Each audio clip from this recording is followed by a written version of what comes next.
정말 끊이지 않는 질문이죠. 오늘 한 번 더 정리해 보겠습니다.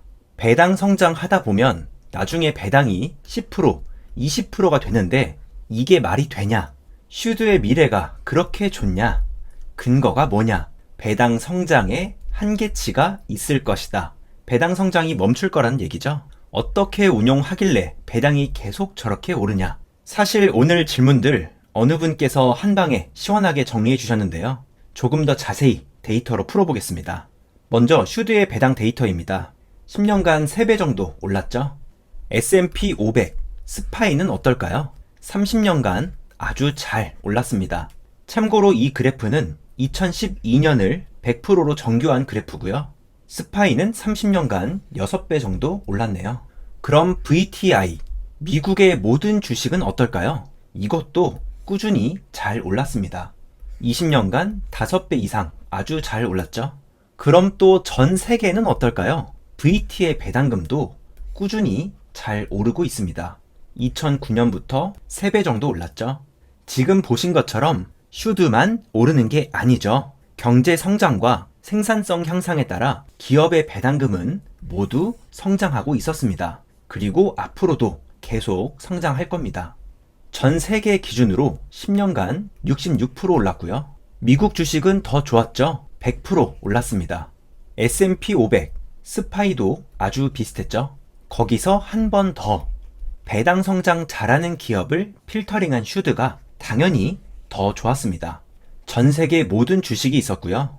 거기서 미국 주식, 정확히는 미국 주식시장에 상장된 전 세계적인 회사들이 더 잘 올랐습니다. S&P 500도 비슷했고요. 거기에서 여러 가지 로직으로 재무적으로 탄탄하면서 수익률이 좋은데 배당을 잘 주고 그게 또 계속 성장하는 기업들만 모아놓은 게 미국 배당 다우존스 100지수 슈드였죠. 결과적으로 로직이 의도한 대로 전 세계보다 미국 시장과 S&P 500보다 배당 성장이 더 좋았습니다. 잘 작동한 거죠. 이 부분 이전 영상에서도 깊게 다뤄봤는데요. 스파이와 슈드의 배당 성장을 비교하면 시장이 좋을 때는 조금 더 좋은 성적을 보여주다가 시장에 위기가 왔을 때 훨씬 더 좋은 성적을 보여줬습니다.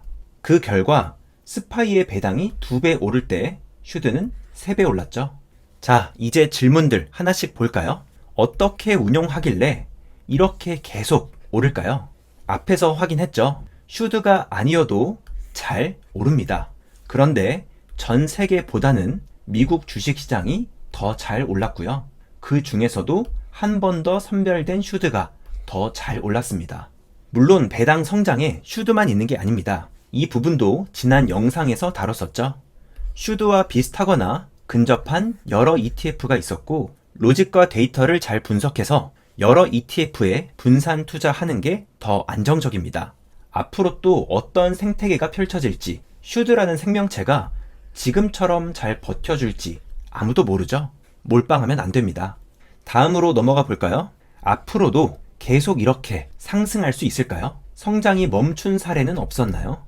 이건 모르죠. 일단 최대한 확보할 수 있는 데이터는 시장, 스파이의 30년간 배당 성장 데이터입니다. 평균 배당 성장률이 6%였죠.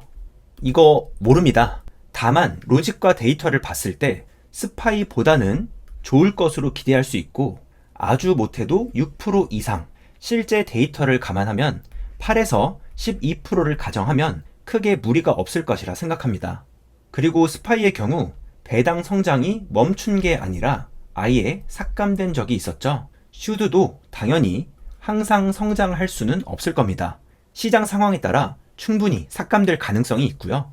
하지만 그럼에도 다른 ETF에 비해 그에 준하거나 더 좋은 성적을 내줄 것으로 기대합니다. 12%는 방금 설명했죠. 아마 제 영상을 초반까지만 보신 것 같은데 앞서 본 데이터와 같이 저는 항상 여러 시나리오를 고려해서 8에서 12%를 가정합니다. 일단 영상 끝까지 봐주신 후에 댓글 달아주시면 조금 더 감사하겠습니다. 아래쪽에 하나 더 있었죠? 이렇게 배당 성장하다 보면 나중에 배당률 10%, 20%가 넘는데 이게 말이 되냐? 네, 됩니다. 이것도 한번 풀어볼게요. 기간이 조금 더 길었던 스파이로 보겠습니다. 93년도에 주가가 43달러였는데요. 이때 한 주를 사보겠습니다. 그럼 93년 배당금이 1.13달러니까 대략적으로 배당금이 2.6%죠. 그런데 지금 배당금이 6배 올랐습니다. 30년 동안 그대로 들고 있었으면 지금 배당금 6달러니까 투자 원금 대비 배당 수익률이 15%입니다. 심지어 스파이에는 배당 관련 로직이 없죠. 그냥 시총 기준 500개입니다. 그래도 이 정도 오릅니다. 되는 거 보셨죠? 오히려 15%는 작습니다. 더 긴 데이터로 볼까요? 더 긴 ETF가 없어서 개별 주식으로 보겠습니다. 코카콜라죠? 40년 전 대비 배당금이 30배 올랐습니다. 84년 한 주에 1달러였고요. 이때 배당률 계산하면 대략 5% 정도 되죠.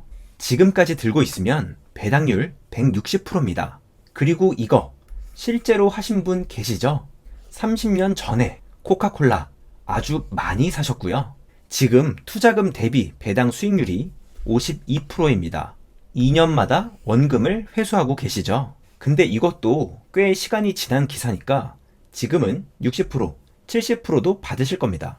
다시 한번 질문을 볼까요? 배당 성장에 한계치가 있고 20년 뒤에 배당률 30%, 40%는 말이 안 된다. 버핏 할아버지가 들으시면 꽤나 화내실 만한 소리입니다. 왜냐고요? 더 받고 있으니까요. 잘못된 계산법 맞습니다. 너무 작게 잡으셨죠? 시간이 지나면 100%, 200%도 넘어갑니다. 주가가 저렴할 때 잘 샀고요. 회사가 잘 성장해서 배당이 계속 올랐으니까요. 이게 아니더라도 최소한 회사가 물가 인상률만큼만 반영해도 1년에 3에서 4%는 올라야 됩니다.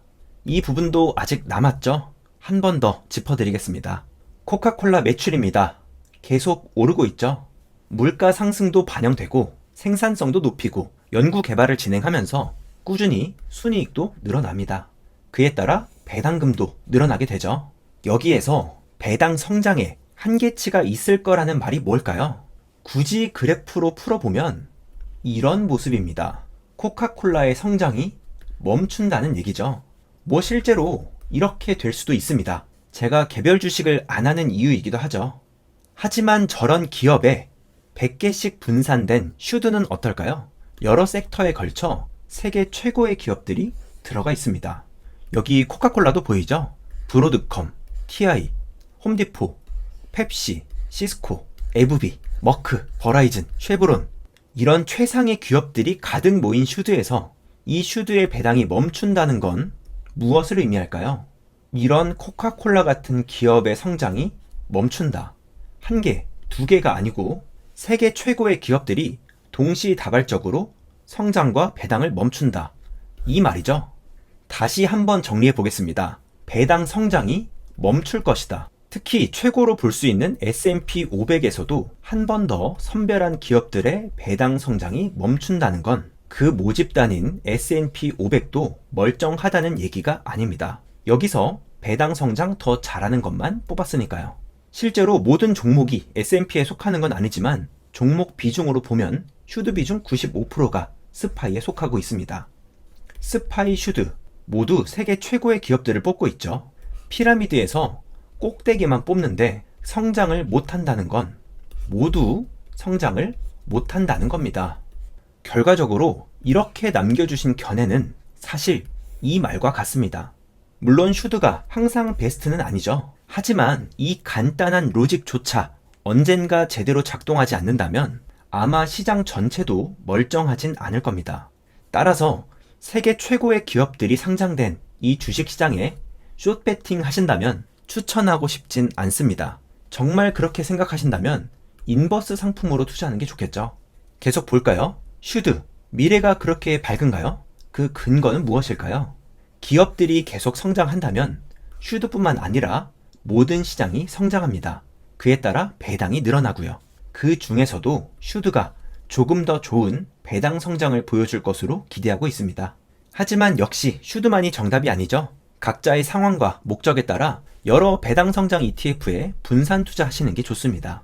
다시 돌아와서 정확히는 슈드의 미래보다 세계적인 기업들이 지금처럼 계속 잘 성장할 것으로 기대하고 있고 그 중에서도 더 잘 골라주는 슈드가 지금까지 1등인 겁니다. 분산 투자할 거고요. 그리고 그 근거는 무엇일까요? 너무 좋은 질문입니다. 지금처럼 인류가 계속 성장할 거라고 믿습니다. 기술도 발전하고 생산성도 올리겠죠. 그리고 스파이, 슈드는 그 성장을 그대로 이어받습니다. 이건 데이터로 가능한 부분이 아니죠. 저는 롱에 한 표 던지겠습니다. 그게 아니라면 미래에 대한 자산 투자는 멈추고 디스토피아를 준비하는 게 맞습니다. 그럼 지금까지 살펴본 내용을 통해 결론을 내려보겠습니다. 슈드의 배당은 왜 계속 오를까요? 기업들의 경제 활동을 통해 꾸준히 매출과 순이익이 증가하고 그에 따라 배당금이 증가합니다. 이런 기업들의 이익 활동들이 모여서 전 세계로 보나 미국 시장으로 보나 모두 배당은 성장합니다. 다만 여러 필터링을 거친 슈드가 더 좋았죠. 전 세계보다 미국에 상장된 기업들이 더 좋았고요. 슈드는 거기서 한 번 더 선별된 ETF였습니다. 그런 ETF의 배당 성장이 멈춘다는 건 전 세계의 경제 성장이 멈춘다는 꽤나 무서운 말과 같은 의미입니다. 미래를 어둡게 보신다면 인버스 상품에 투자하시거나 전 세계 혼란을 대비해서 자급자족을 준비하시는 게 좋고요. 그게 아니라면 여러 로직에 분산해서 조금 더 안정적인 배당 성장 포트폴리오를 구성하면 되겠습니다. 하지만 꼭 배당 성장만이 정답이 아니죠. 변동성을 감수할 만큼 시간이 많다면 QQQ 같은 성장주에 투자해도 됩니다. 다만 최악의 상황에서의 복구 시간을 감안했을 때 은퇴 시점 이전부터 꾸준히 배당 성장 혹은 현금 흐름으로 전환해야 되고요. 배당 성장의 경우 은퇴 시점까지 사고 파는 일 없이 꾸준히 매수만 하면 된다는 장점이 있습니다. 주가는 단기적으로 요동칠 수 있어도 배당은 아주 안정적이죠. 그럼에도 은퇴 시점에 자산이 부족하다면 제피와 같은 커버드콜을 일부 포트폴리오에 추가하거나 커버드콜이 믹스된 이런 상품들을 고민해볼 수 있겠죠. 다만 커버드콜이나 고배당의 비율이 커지는 경우 장기적으로 토탈 리턴 손해가 크기 때문에 유의하셔야 하고요. 이렇게 각자의 상황, 성향에 맞게 본인이 감당할 수 있는 방법을 선택하시는 게 가장 좋겠습니다. 불닭을 먹으면 배가 아프죠. 내 목적과 취약점을 명확히 이해하고 후회 없이 투자를 해야 합니다. 이 두 명은 괜찮죠. 배 아플 거 알고 미리 준비해서 불닭 먹는 기쁨을 누렸습니다. 한 명은 아예 안 먹어서 괜찮았고요. 그런데 이러면 안 되는 겁니다. 나중에 이렇게 얘기해봤자 아무 소용없죠. 다시 한번 내 목적과 투자의 취약점을 명확히 이해하고 대비를 통해 후회 없이 투자를 해야 합니다. 또 이런 투자만 피하셔도 절반은 성공입니다. 빨리 가려다가 절벽으로 갑니다. QQQ, 스파이, 슈드 모두 괜찮습니다. 장단점을 잘 이해하시고 충분히 입증되고 분산된 ETF로 장기 투자하시길 바라겠습니다. 라고 이제 마치려고 하는데 하나 더 올려주셨죠? 연 12% 성장이 가능한지 또 초반까지만 보신 것 같습니다. 어느 정도 잘 오르겠죠? 오늘 내용이 도움이 되었으면 좋겠습니다. 오늘도 긴 영상 봐주셔서 감사드리고요. 감사합니다. 잼투리였습니다.